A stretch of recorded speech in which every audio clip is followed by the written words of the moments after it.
Programme में एक बार फिर खुशामदीद नाज़रीन। अब जो सियासी इशूज़ चल रहे हैं, ख़ास तौर पर जो कल से सलमान अकरम राजा साहब के हवाले से बात हो रही है और पाकिस्तान तहरीक इंसाफ जिन तहफ़्फ़ुज़ात का इजहार कर रही है, उसी पर हम गुफ्तगू करेंगे। नईम हैदर पंजोता साहब हमारे साथ मौजूद हैं। नईम साहब, बहुत शुक्रिया।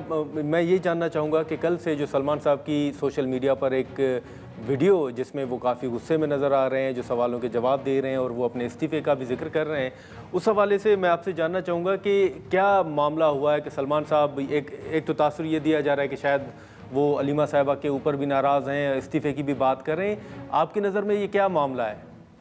बहुत शुक्रिया नादिर गुरमानी साहब, आपने मौका दिया। असल मामला ये है कि इमरान खान साहब को झूठे मुकदमात में जेल में रखा गया है, उनकी अहलिया को रखा गया है, एक मुकदमे के बाद दूसरे मुकदमे में गिरफ्तार कर लिया जाता है। जी। और अब तो सूरत हाल ये है कि उनकी रसाई तो दूर की बात, उन तक डॉक्टर्स की जो उनके जाती मौलजीन हैं उनकी रसाई नहीं दी जा रही, जिसकी वजह से जाहिर बात है, बहने होने के नाते उन्होंने बात की कि हम उस तरह से प्रेशर नहीं डेवलप कर पा रहे। और मौका था जब उन्होंने कहा कि जलसा मुलतवी करें, और उस वक्त अगर ये कह दिया जाता कि कम से कम उन तक उनके डॉक्टर्स की रसाई या उनको जो है शिफा के अंदर शिफ्ट करके उनको प्रॉपर ट्रीटमेंट करवा दिया जाए खान साहब का, तो ये बेहतर होता।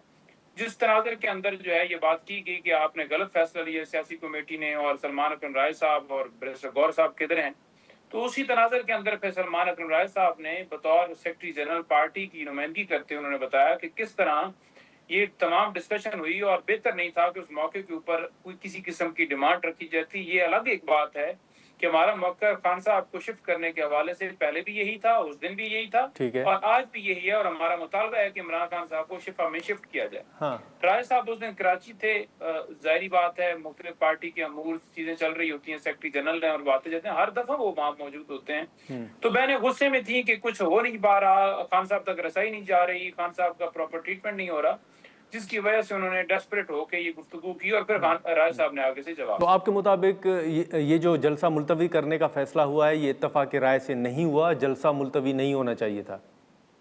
देखिए, जो जलसा मुलतवी हुआ है वो पॉलिटिकल कमेटी में डिस्कशन हुई है, वो तरीके तहफ़्फ़ुज़ पाकिस्तान के साथ डिस्कशन हुई है, वो इमरान खान साहब के साथ डिस्कशन हुई है। तीनों तरफ मौक़िफ़ यही आया कि जलसा मुलतवी किया जाए। अगर एक तरफ से भी ये आता, फॉर एग्जांपल इमरान खान साहब कहते कि नहीं मुलतवी ना करें, तो ना किया जाता। पॉलिटिकल कमेटी ने भी इसी तरह डिसीजन लिया, क्योंकि अमन बैठक होने जा रही थी, दो मुल्कों की जंग का मामला था, तो उसमें पाकिस्तान के पास ये सारे वफूद आ रहे थे। तो उस सिनेरियो के अंदर कि हम लगे ना ऐसा कि हम अपने जाती मफादात को, अपनी जाती चीजों को तरजीह देते हैं। रजीम चेंज के जरिए जिस तरह खान साहब की हुकूमत को हटाया गया, वो 9 तारीख जो है वो एक अमर हो गया है, वो लिख दी गई है कि इस दिन पाकिस्तान की तारीख का ये स्याह दिन है और हम हर साल मनाएंगे। उस दिन भी मनाया गया, लेकिन हम इस्लामाबाद पिंडी जलसा करना चाहते थे, जो कि मुलतवी किया और जो अब खैबर पख्तूनख्वा के अंदर जलसा होने नहीं, लेकिन नईम साहब, आपने कहा कि जलसा मुलतवी करने के हवाले से खान साहब भी, उन्होंने भी अपनी रजामंदी ज़ाहिर की या इंडोर्स किया इस फैसले को, तो खान साहब के साथ तो कोई मुलाकात नहीं हुई, तो फिर खान साहब की फैसला, ये जो जलसा था, ये मुलतवी करने के हवाले से उनकी रजामंदी कैसे शामिल हो गई?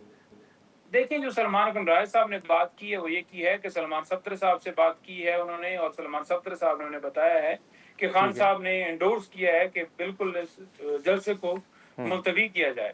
और उन्होंने कहा कि खैबर पख्तूनख्वा के अंदर जो है वो इसी मंथ के एंड के ऊपर, यानी 10 दिनों के अंदर, 15 दिनों के अंदर जलसा किया जाए, जो कि अब जलसा होने जा रहा है।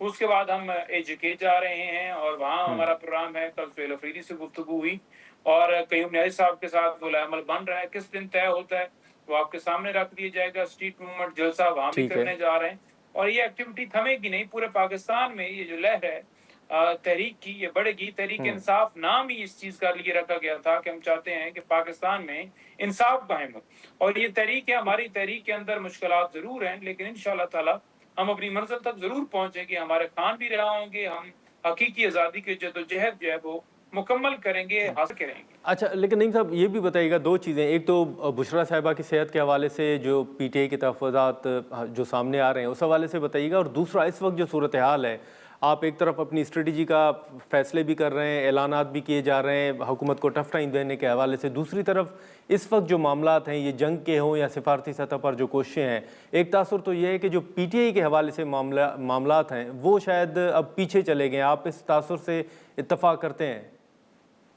देखिए, जो बुशरा बीबी की आपने बात की, उनकी आंख के अंदर प्रॉब्लम हुआ और वो ज़ाहिर बात है हमारी तो उनसे मुलाकात नहीं हुई। ठीक है, हमारी जो उनकी फैमिली है, उनकी भी मुलाकात नहीं, उनकी मुलाकात भी बंद की हुई है। ठीक है। और इस वक़्त सूरत आ रही है कि इमरान खान साहब जो कानूनी दस्तावेज़ात हैं, वो दस्तखत कराने हैं, उनकी भी इजाज़त नहीं दी जा रही। ठीक अब है। आप देखें कि एक शख्स ने अगर अपील फ़ाइल करनी है, कोई केस फ़ाइल करना है, तो वो अदालत जाता है, वो केस फ़ाइल करता है, लेकिन अगर आप उसका हक़ ही नहीं ये देते कि वो दस्तखत कर सके डॉक्यूमेंट्स के ऊपर, पावर ऑफ अटॉर्नी के ऊपर, तो वो कैसे हक़ हासिल करेगा? और फिर अगर टाइम बार्ड मामला हो जाएगा कि अब अपील का खत्म हो गया या आपकी पिटीशन का वक्त खत्म हो गया, तो उस वक्त जवाब हमारे ऊपर बनाया जाएगा कि आप लेट आए। हालांकि ये इस वक्त की मौजूदा हुकूमत जिसके ताबे सुप्रीटेंडेंट अडाला जेल और तमाम इदारे जो इस हुकूमत को लाने वाले हैं, वो तमाम इसके जिम्मेदार कसूरवार होंगे। क्या आप ये कर रहे हैं? दूसरी तरफ आपने जंग की बात की। देखें, पाकिस्तान का, इमरान खान साहब का, पाकिस्तानी कौम का, हर शख्स का ये मौक़िफ़ है कि जंग मसले का हल नहीं है, मिलिट्री ऑपरेशन मसले का हल नहीं है। अमन के ज़रिए जो है वो तरक्की करते हैं मुल्क, अमन होना चाहिए। हमारे खित्ते में अमन, चाहे अफ़गानिस्तान के साथ हमारा मामला हो, चाहे ईरान अमेरिका की जंग चल रही हो, तो उसमें भी हमारा किरदार या हमारी ख्वाहिश जो है वो अमन की है। अमन की पहली बैठक हुई, लेकिन मैं क्रेडिट ये देना चाहूँगा ईरान को कि वो अमेरिका को घुटनों पर के बल लेकर आया। अमेरिका की कहावत है कि there is no free lunch, वो तो फ्री लंच होते ही नहीं है उनके पास तो। वो तो कहते हैं कि कोई काम भी होगा तो उसके अंदर मकसद होगा। ठीक है। ईरान ने जिस जारियत का सामना किया और जिस तरह डट के खड़े रहे, जिसकी वजह से मजबूरन जो है अमेरिका को पाकिस्तान आना पड़ा। और पाकिस्तान के लिए एक इज़्ज़त की बात है कि हमारे यहाँ बैठक हुई और हम उसके अंदर सालिसी का रोल अगर अदा कर रहे हैं और हम किसी मकसद के ऊपर पहुंच जाएंगे, तो ये पाकिस्तान के लिए एक अच्छी बात है। हमने पाकिस्तान को पहले रखा, बाद में हमने अपने आप को रखा और ये मौक़िफ़ हमने दिया। लेकिन दूसरी तरफ से, रियासत की तरफ से ये मौक़िफ़ नहीं आ रहा कि वो अवाम के साथ कब खड़े हैं। अब बिजली की सूरत हाल आप देख लें, है ही नहीं है। 1 घंटा आती है, 1 घंटा जाती है। पेट्रोल और डीजल की कीमतें आलमी मंडी के अंदर वो नहीं है जिस तरह पाकिस्तान के अंदर इन्होंने जंग का बहाना बनाकर कीमतें बढ़ाकर अवाम के ऊपर, अवाम को कहते हैं कुर्बानी दें, खुद 48 गाड़ियों के साथ, 38 गाड़ियों के साथ मुबारकबाद देने चले जाते हैं। हेलीकॉप्टर के अंदर 12-12 रुपए का तैयारा लेकर घूमते हैं। अवाम के साथ फस्ताई जारी है, पीटीआई के साथ फस्ताई जारी है, चादर चारदीवारी का तकद्दस पामाल है। हमने जलसा मुलतवी कर दिया, लेकिन उसके बावजूद अडयाला जेल के बाहर उस दिन भी हम मंगल को गए तो फसाई जारी रही। हमारे 41 से ज्यादा कारकुनान को गिरफ्तार कर लिया गया, रबड़ गोलियां तक चलाई गई, हमारे कैंपी भी जख्मी हुए। तो इनकी भी जिम्मेदारी है कि ये भी अवाम के साथ कोई ऐसी पॉलिसी, ये भी मुल्क की खातिर, मुल्की अवाम की खातिर कुछ ऐसा करें कि जो जिसमें नजर आए, क्योंकि इनको कुर्सी प्यारी है, किसी को पैसा प्यारा है, किसी दार प्यारा है। अच्छा, ठीक है, लेकिन नईम साहब ये आखिर में बताइएगा कि अभी जो अदालत ने सोहेल आफरीदी साहब को गिरफ्तार करके अदालत में पेश करने का हुक्म जारी किया है, जो एक पेका एक्ट के तहत केस दायर हुआ था, उसमें अब इस पर क्या कानूनी तौर पर आपकी स्ट्रेटजी होगी, क्या लाएअमल है? देखिए, मामला ये है ना कि सोहेल अफरीदी हो या नईम हो या सलमान अकरम राजा हो या गौर हो या कोई और हो, इन तमाम लोगों के ऊपर भी मुकदमात इस वजह से बनाए गए हैं कि वो इमरान खान के साथ खड़े हैं। अब सोहेल अफरीदी ने पीका की खिलाफ वर्जी कर दी, तो क्या मरियम नवाज ने, मरियम औरंगजेब ने, मरियम जो दूसरी हैं वो उनके उज़्मा बुखारी, उन्होंने खिलाफ वर्जियां नहीं की, उन्होंने झूठी खबरें नहीं दी, उन्होंने झूठी बातें नहीं की, उन्होंने झूठे बहतान नहीं लगाए, उन्होंने जो कुछ किया है वो अब आप तैयारी की बात ही लें, 10 जवाब उन्होंने दिए, क्या उनके ऊपर पीक एक्ट नहीं लगता? नवाज शरीफ, शहबाज शरीफ तमाम के केस इस वजह से बरी हो गए क्योंकि उन्होंने लंदन डील की थी।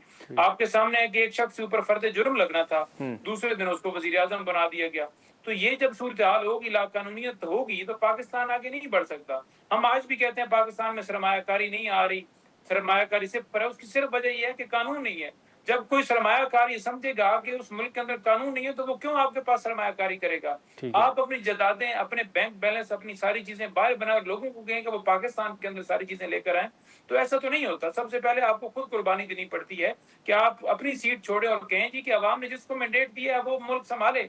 आप जिस नहज के ऊपर मुल्क लेकर चले गए, क्या आप समझते हैं कि पाकिस्तान तरक्की कर रहा है? कल नजम वली साहब कह रहे थे कि पाकिस्तान तरक्की की राह के ऊपर गामजन हो गया, साथ ही बिजली की चली गई, तो फिर हंसने लग पड़े कि ये गामजन जा रहा है। तो ये सूरत हाल है पाकिस्तान। चलें, ठीक है नईम साहब, बहुत शुक्रिया आपका। नाजरीन, जो पीटीआई से मुतल्लिक मामला थे उस हवाले से हमने नईम हैदर पंजोता साहब के साथ गुफ्तगू की, जो पीटीआई के हवाले से सवालात उठाए जा रहे थे, यहाँ जो सलमान अकरम राजा साहब की वीडियो थी, जहाँ जो उनका बयान था।